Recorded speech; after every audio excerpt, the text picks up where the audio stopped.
assessores, servidores, colaboradores do TSE, bem como todos os integrantes dos tribunais regionais eleitorais que fazem a justiça eleitoral acontecer. Estendo os meus cumprimentos ao Ministério Público Eleitoral, aqui hoje representado pelo professor Paulo Bonet Branco, estreando entre nós.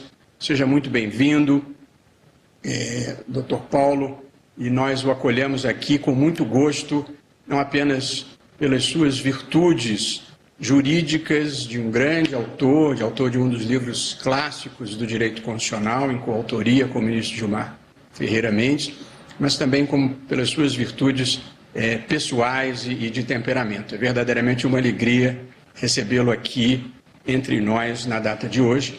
Agradeço também aos advogados e advogadas que nos acompanham e também ajudam na realização da justiça, e cumprimento a todos os profissionais da imprensa que dão transparência, visibilidade e publicidade ao nosso trabalho.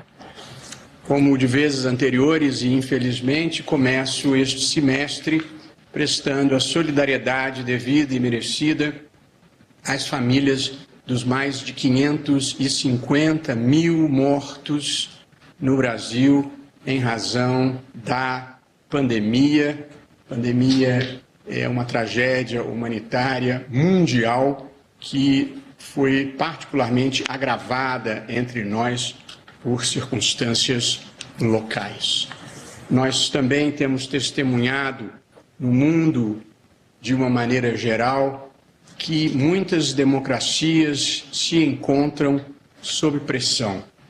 A democracia foi a ideologia vitoriosa do século XX, tendo derrotado todos os projetos alternativos que se apresentaram: o comunismo, o fascismo, o nazismo, os regimes militares e os fundamentalismos religiosos, e nós entramos no século XX com a democracia coroada como o ponto culminante da evolução institucional da humanidade. Nos últimos tempos, no entanto, em diferentes partes do mundo se tem falado em recessão democrática, retrocesso democrático, democracias iliberais, e os exemplos têm se multiplicado. A Hungria, Polônia, Turquia, Rússia, Ucrânia, Geórgia, Filipinas, Venezuela, Nicarágua, mais recentemente El Salvador. Todos países em que tenha ocorrido uma erosão democrática, não por golpes de Estado, mas conduzida por líderes populares eleitos pelo voto e que, uma vez no poder, vão desconstruindo, tijolo por tijolo, os pilares da democracia, concentrando poderes no executivo, procurando demonizar a imprensa, procurando colonizar os tribunais constitucionais que atuam com independência. É uma receita relativamente padrão praticada em diferentes partes do mundo. Um mundo que assiste a três fenômenos que, quando se juntam, se tornam extremamente perigosos, que são o populismo, o extremismo e o autoritarismo. Nenhum país está imune a essa degeneração da democracia e, portanto, os democratas de todo o mundo estão atentos ao que está acontecendo. No Brasil, após mais de 2 décadas de ditadura, nós conseguimos construir a 4ª maior democracia de massas do mundo. E em mais de 3 décadas de vigência da Constituição de 1988, conseguimos estabilidade institucional, estabilidade monetária e uma expressiva inclusão social que ocorreu sob o regime democrático, apesar da recessão que enfrentamos desde o final de 2014. muitas gerações de brasileiros se dedicaram ao projeto democrático, que é o projeto da soberania popular, das eleições livres, do Estado de Direito, da separação de poderes e do respeito aos direitos fundamentais de todos. As democracias contemporâneas, elas são feitas de votos, são feitas do respeito aos direitos fundamentais e são feitas de debate público de qualidade. A ameaça à realização de eleições é uma conduta antidemocrática. Suprimir direitos fundamentais, incluindo os de natureza ambiental, é uma conduta antidemocrática. Conspurcar o debate público com desinformação, mentiras, ódio e teorias conspiratórias é conduta antidemocrática. Há coisas erradas acontecendo no país e nós todos precisamos estar atentos. Precisamos das instituições e precisamos da sociedade civil, ambas bem alertas. Nós já superamos os ciclos do atraso institucional, mas há retardatários que gostariam de voltar ao passado. E parte dessas estratégias incluem o ataque às instituições. Uma das manifestações do autoritarismo no mundo contemporâneo é precisamente o ataque às instituições, inclusive às instituições eleitorais que garantem um processo legítimo de condução aos mais elevados cargos da República. Nos Estados Unidos, por exemplo, insuflados pelo presidente derrotado, 50% dos republicanos acham que a inequívoca vitória do presidente Biden foi fraudada. Essas narrativas, fundadas na mentira e em teorias conspiratórias, destinam-se precisamente a pavimentar o caminho da quebra da legalidade constitucional. Nos Estados Unidos, isto resultou na dramática invasão do Capitólio, com muitas mortes ocorridas, praticadas por extremistas, conduzido de maneira irracional por líderes irresponsáveis. Assim, e para que ninguém se iluda, nos Estados Unidos há voto impresso ou em cédula. Voto impresso não é contenção adequada para o golpismo.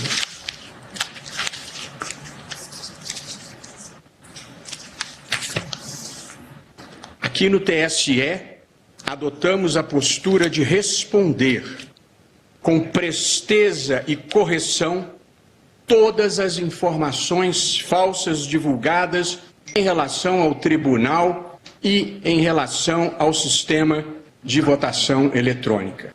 Fizemos isso com a ajuda valiosa da Secretaria de Tecnologia da Informação, da Assessoria de Comunicação Social, com a coordenação da Secretaria-Geral, e também merecem menção as agências checadoras de fato, que têm sido parceiras excepcionais. Gente que se esforça muito, todos os dias, para não nos convertermos num país da mentira oficial. Produzimos respostas com fatos, provas, conhecimento e ciência, sem adjetivos ou bravatas. A verdade só liberta aos que querem se libertar, aos que preferem se acorrentar à crença de que uma mentira repetida muitas vezes se torna verdade. Só podemos esperar que venham a ser iluminados algum dia pelo bem. Até lá, serão perenemente prisioneiros do mal. Quanto às referências pessoais a mim, tratei com a indiferença possível. Eu escolhi para a minha vida ser um agente do processo civilizatório e empurrar a história na direção certa. Se eu parar para bater boca, eu me igualo a tudo o que eu quero transformar. Eu vivo para o bem e para fazer um país melhor e maior. Ódio, mentira, agressividade, grosseria, ameaças, insultos são derrotas do espírito. O universo me deu a bênção de não cultivar esses sentimentos e essas atitudes. Aliás, na data de hoje, todos os ex-presidentes do Tribunal Superior Eleitoral, ainda vivos, se manifestaram publicamente pela integridade do nosso sistema de votação eletrônica e contra a introdução do voto impresso, pelos riscos que oferece de quebra de sigilo e de fraude. Uma nota pública, sóbria e civilizada, mas que não deixa dúvida do que consideramos certo, justo e legítimo.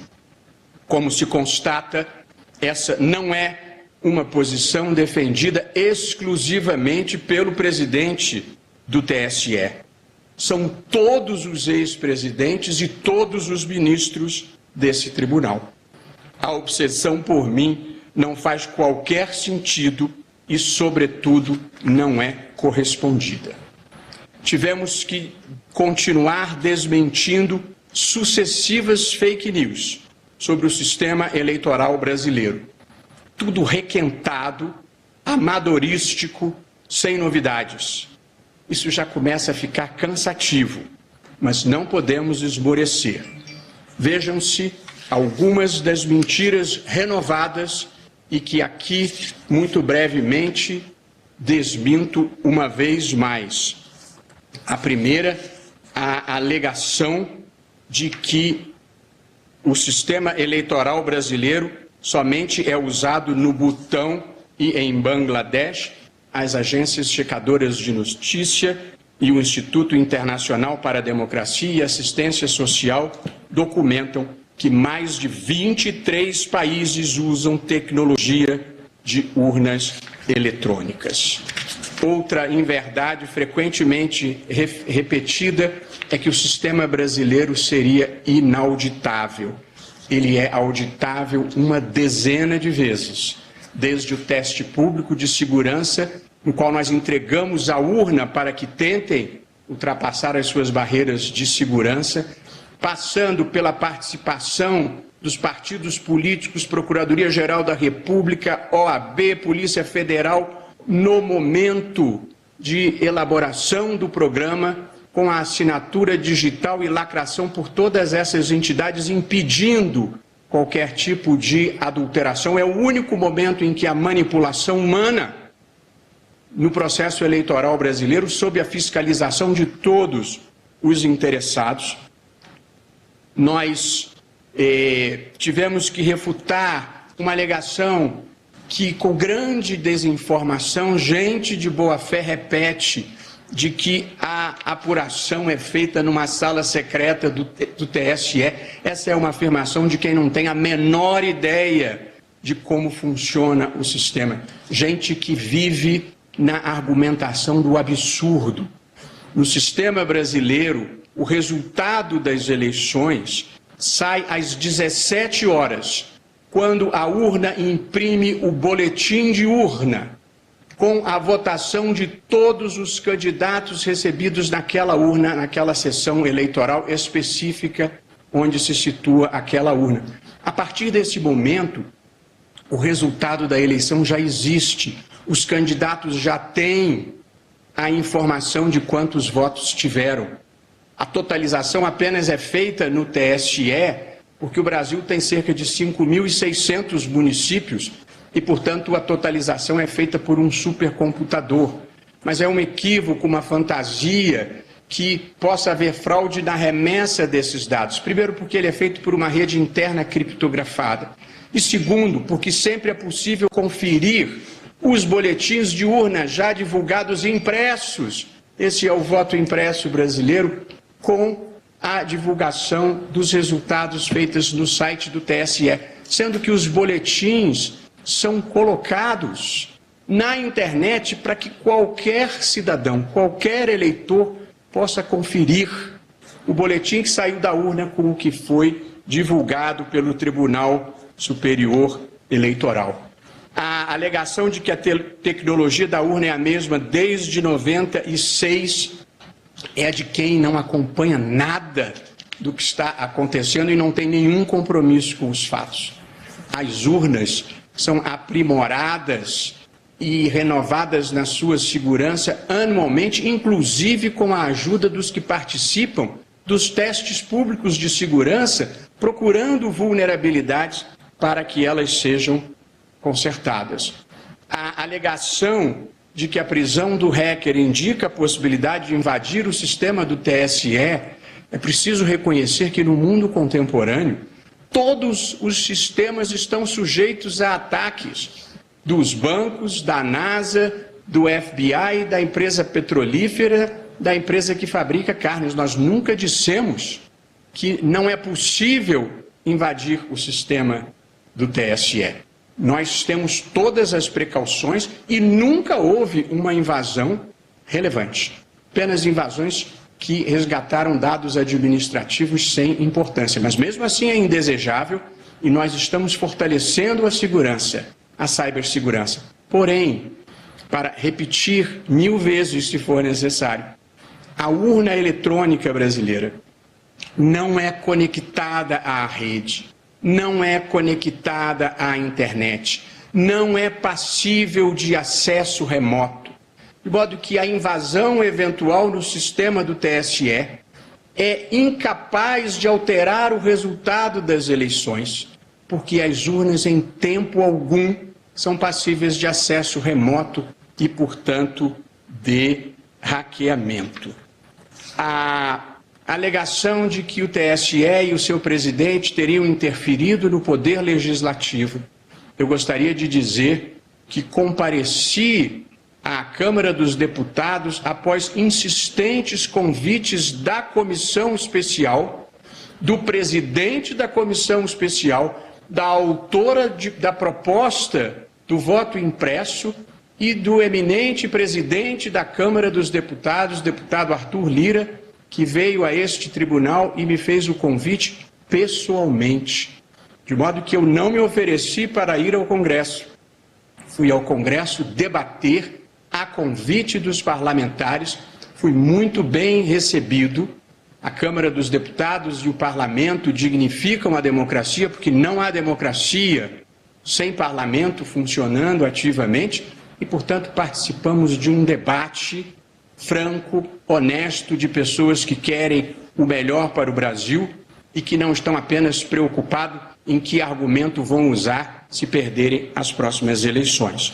E, por fim, a observação que eu gostaria de fazer, especialmente às pessoas de boa fé, porque as pessoas de má fé, tudo que a gente pode torcer é para que um dia o seu espírito seja iluminado pelo bem.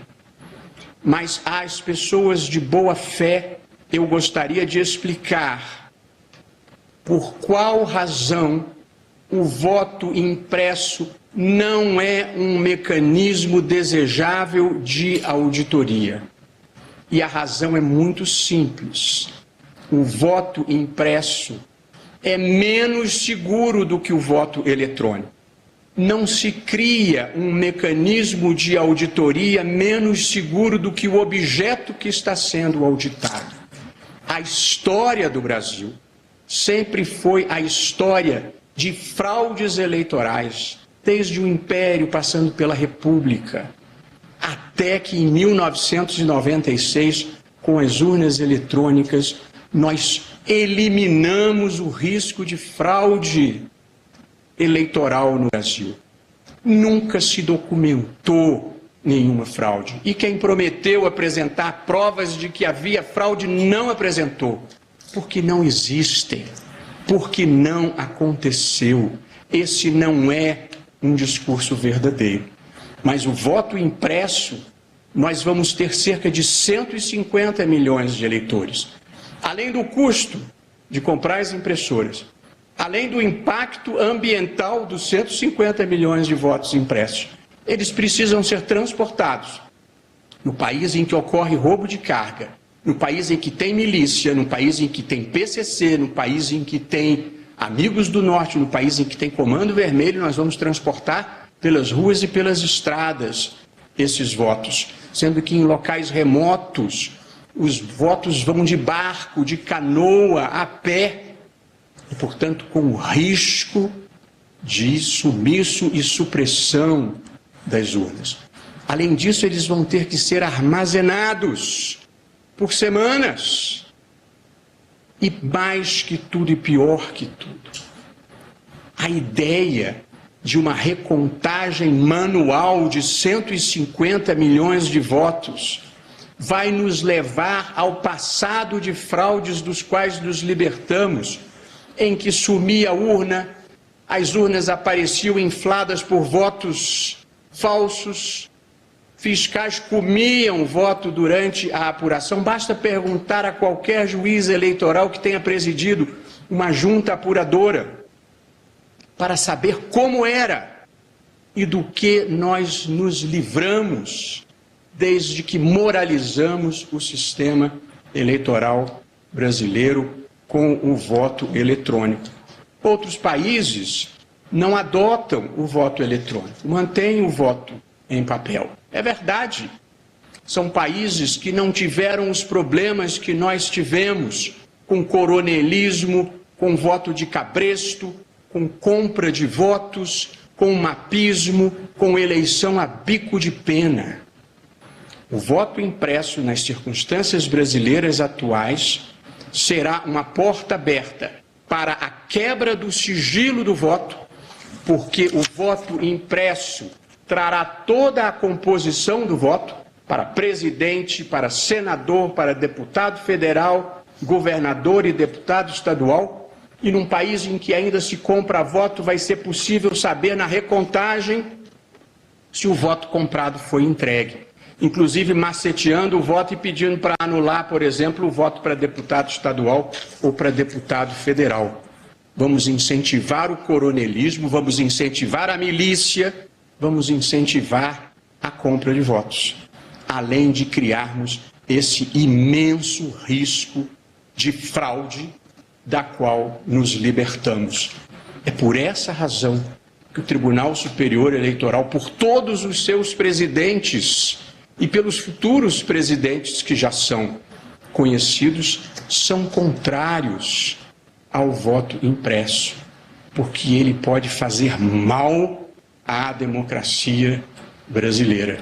Portanto, eu espero que as pessoas de boa fé compreendam que este é um risco, este é um retrocesso, esta não é uma vontade de quem verdadeiramente queira o bem do Brasil.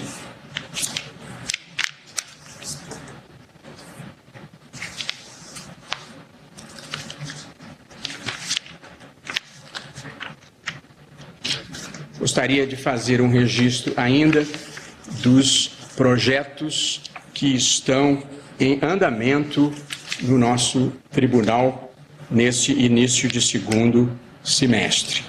Continuaremos a combater, como temos combatido, as informações falsas e a desinformação, monitorando a imprensa e as redes sociais para prontamente desmentir o que precisa ser desmentido. Nós mantemos parcerias com as principais mídias sociais para esse monitoramento dos comportamentos inautênticos coordenados e para a remoção de desinformação. Nós mantemos as parcerias com as agências checadoras de notícias, que têm sido parceiros imprescindíveis no nosso esforço de impedir que o terrorismo informacional comprometa a democracia. Mantemos no ar a nossa página Fato ou Boato para o desmentido imediato das notícias falsas relativas ao TSE e ao processo eleitoral. Temos projetos relativos à igualdade de gênero. O TSE integra o Observatório Nacional da Mulher na Política, recém-criado pela Câmara dos Deputados. Internamente temos o projeto Entre Elas, que promove a interlocução entre as mulheres que trabalham no TSE, e estamos lançando a campanha, e amanhã vou exibir o vídeo no início da sessão, uma belíssima campanha estrelada pela atriz Camila Pitanga sobre mais mulheres na política e contra a violência de gênero. E temos outros projetos importantes, como a Identificação Civil Nacional, um importante projeto que começou aqui no TSE, na gestão do ministro José Antônio Dias Toffoli, e que nós conseguimos agora fazer deslanchar, e já temos um banco de dados com quase 120 milhões de biometrias, inclusive faciais, e amanhã nós assinamos um convênio com o CNJ para o nosso banco de dados ser utilizado para a identificação biométrica das pessoas do sistema prisional, que muitas vezes estão presas por engano, estão presas por homonímia, e nós vamos conseguir eliminar esse tipo de problema e esse tipo de ocorrência. Com o avanço da identificação civil nacional, em breve, todos os brasileiros vão poder ter a sua identidade digital no seu celular, simplificando a vida. E, portanto, um aplicativo que poderá ter a sua carteira de identidade, o seu CPF, o seu título de eleitor, tornando a vida mais fácil, e vai impedir as fraudes e facilitar a identificação de pessoas que recorrem aos serviços públicos e aos bancos de dados, inclusive acabando com essa pavorosa necessidade de as pessoas comparecerem ao INSS para comprovarem que estão vivas. Esses os nossos importantes projetos ao longo desse semestre, além de uma campanha em defesa da democracia e de transparência do nosso sistema eleitoral. Registro finalmente a recondução pelo senhor presidente da República do ministro Carlos Mário da Silva Veloso Filho, que vem de ser reconduzido, e temos muita alegria e muita honra de tê-lo permanecendo nesse tribunal com a sua integridade e com a sua dedicação ao trabalho. E registro o fato de que amanhã tomará posse como ministra substituta a eminente, já agora ministra Maria Cláudia Buchianeri Pinheiro. Amanhã às 18h30 será a posse de Sua Excelência, que foi escolhida numa lista tríplice exclusivamente de mulheres, que foi encaminhada pelo Tribunal Superior Eleitoral com o apoio de todos os ministros. Esses, portanto, prezados ministros, os tópicos da nossa abertura deste semestre eleitoral, com as nossas preocupações e atenção com o estado da democracia no mundo, com a proteção da democracia no Brasil, com a defesa das instituições contra ataques ilegítimos, com o enfrentamento da desinformação, com esses projetos do tribunal. E eu pessoalmente agradeço ao eminente ministro Luiz Edson Fachin, em que alguns dias que tirei para um respiro acadêmico e espiritual, que não foram tão sossegados assim, me substituiu na parte jurisdicional da presidência com a sua integridade, competência e lhaneza de sempre.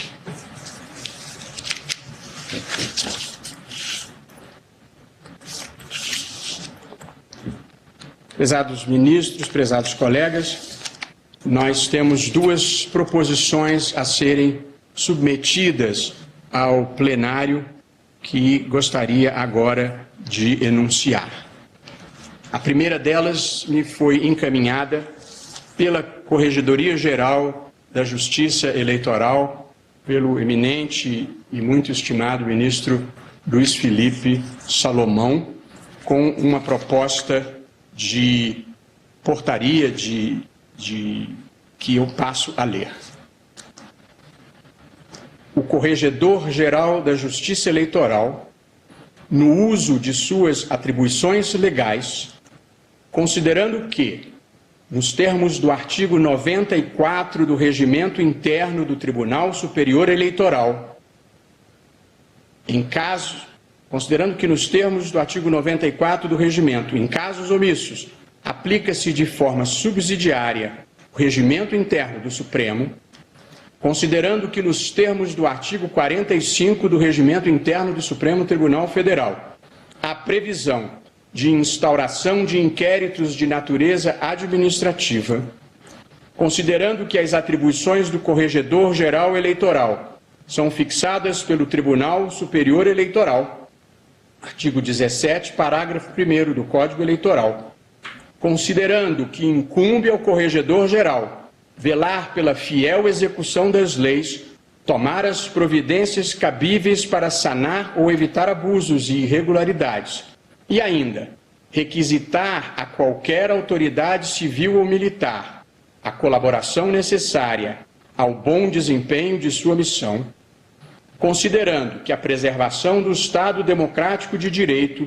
e a realização de eleições transparentes, justas e equânimes demandam pronta apuração e reprimenda de fatos que possam caracterizar abuso de poder econômico, corrupção ou fraude, abuso do poder político, o uso indevido dos meios de comunicação social, uso da máquina administrativa e ainda propaganda antecipada, considerando relatos e declarações sem comprovação de fraudes no sistema eletrônico de votação, com potenciais ataques à democracia e à legitimidade das eleições, considerando a anterior instauração de procedimento administrativo, visando conhecer e viabilizar a análise de elementos concretos acerca da segurança do processo eleitoral das eleições de 2018 e de 2020, com vistas à preparação das eleições de 2022, resolve. Artigo 1º. Converte-se o procedimento SEI 2021-54445 em inquérito administrativo, ampliando-se seu escopo para apurar fatos que possam configurar abuso do poder econômico e político, uso indevido dos meios de comunicação, corrupção, fraude, condutas vedadas a agentes públicos e propaganda extemporânea relativamente aos ataques contra o sistema eletrônico de votação e a legitimidade das eleições de 2022.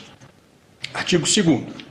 O inquérito administrativo compreenderá ampla dilação probatória, promovendo-se medidas cautelares para a colheita de provas com oitivas de pessoas e autoridades, juntada de documentos, realização de perícias e outras providências que se fizerem necessárias para a adequada elucidação dos fatos. O inquérito administrativo tramitará em caráter sigiloso, ressalvando-se os elementos de prova que, já documentados, digam respeito ao exercício do direito de defesa. Cumpra-se, Brasília, 2 de agosto de 2021. Esta é a proposta de portaria submetida pela Corregedoria-Geral da Justiça Eleitoral ao Pleno do Tribunal. Ouço, então, pela ordem,